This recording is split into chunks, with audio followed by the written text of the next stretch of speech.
don't forget to like and subscribe. Hello there. All right. Finally got around to watching KGF Chapter 2. I don't know what took me so long. I guess, well, I know what took me so long. I wanted to do a watch along for it, but I don't have enough time. I don't have enough time for that, so I was like, you know what? I don't have time to get to it. I'm just going to watch the film, do a review for it. I absolutely loved it. So it's a continuation from KGF. It basically, I like how it did it. I like how it swapped out the narrator. As much as I liked the previous narrator from the film, I think the actor passed away. Is that correct? Or did he just not want to do it? I like how they went about swapping him.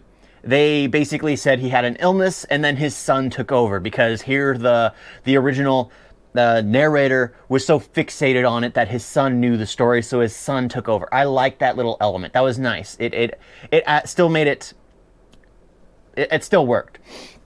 So the story, of course, I absolutely liked it. I love the elements of how it's basically turns into, because in the first one, he's planning the heist to conquer. And in this one, it's the people that that told him to do it are planning the heist to conquer his kingdom. So it's kind of swapped. However, he's made it more of a barracks. And I love how the Adhira basically returns, and how there's so much going on.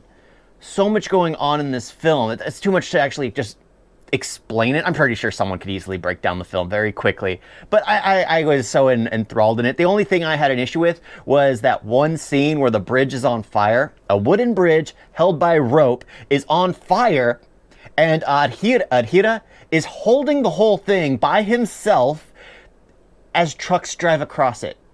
Okay? That was the most ridiculous scene out of the whole film. And I'm like, this is the very beginning of the movie. Please don't have everything continue. But it didn't. It was good. It didn't do that. So it went to as realistic KGF can get, to KGF realism, not Fast and Furious realism. So I enjoyed the fact that it went back to its roots after that incident. I don't like how they have the guy who is Adhira was, what, 70? He's 60, like 20 years older than Yash. Yash, the guy who plays Rocky, is that his name? Yeah. But 20 years older than him, and in every film, no matter what, they always have him beating up the younger guy. Always. Until, of course, they get a second wind, and then the younger guy starts beating him up. Yeah, it happened in Shamshera as well, where he's the same actor, same guy, and he's beating up the younger guy. It doesn't work. It doesn't. I didn't care that he looked like a Viking. Honestly, it worked. I liked how Rocky got his hands on better guns. I liked all the little elements added to the story. I did. I don't like how they kind of reverted on the love interest, where she no longer cares for him, and it's once again goes back to how they met, where he's toying with her but respectful to her at the same time, until she decides to fall in love with him. It happened in the first movie, and they did it over again in the second movie. It was really aggravating to see. But the fact that everyone basically betrays everyone. The people who hired Rocky, again, are unhappy that Rocky succeeded. And even though Rocky basically allowed them to keep their seats without them needing to die, because the problem was the previous guy was going to kill him off. That's why they wanted to replace him. But when Rocky took the throne, they were unhappy and they wanted the throne. So it's just the power of greed. Yeah, movie's exciting. One of my favorite scenes, of course, was the Mad Max scene where the girl he likes is kidnapped, and he basically grabs the magnum opus, the Mustang, American-made car, and it's apparently bulletproof, and he's chasing through these dirt fields, and I was just like, this is Mad Max. This reminds me of the original Mad Max, not the Fury Road one, the newer version. No, this was the original Mad Max. It was so cool. I liked that. I was like, I wish they had more scenes like this, where he's just chasing people down in cars. Cars are blowing up, exploding, flipping. I like that whole element. Yeah. Again, of course, I gotta say, KGF just seems to be well-directed, well-paced. Everything seems to flow naturally. I like how he doesn't take out the huge threat that is Rakni Shen. I forget her name. I know that's name's Sen. Yeah, but he refuses to take her out because he refuses to hurt children and women. He believes they both have a place in the society. Men are the ones he will take out. It's just like, okay, respect, a criminal with ethics. Nice, I approve. So if they make Rocky a really likable character.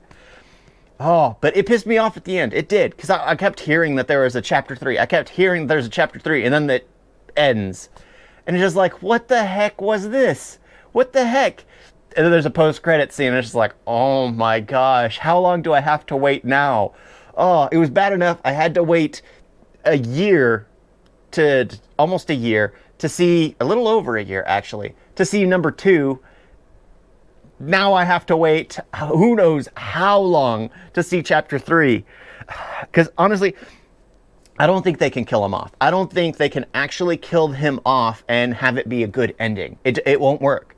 It won't work to kill off Rocky. He's too likable as a villain. If anything, they have him basically become, he's still alive at the time where they're narrating, and he's just the guy behind the curtain who rules the world at that point. He's puppet mastering the whole world, all the governments, everything, because he's the one in control in the end. I would like that. He was rich enough to basically take the reins of the world. That would make sense. That's the only way to end the story, because you can't kill off Rocky's character. He's too likable, and the series is just too nice. I like it too much. I can't keep praising KGF enough. It's well directed. The story is well done. The pacing it always seems fast in the beginning, and then as I adjust to it, it just seems to flow naturally, because it just, the subtitles, the foreign language, everything kind of just like whiplash, and then all of a sudden it just seems to I just get used to it.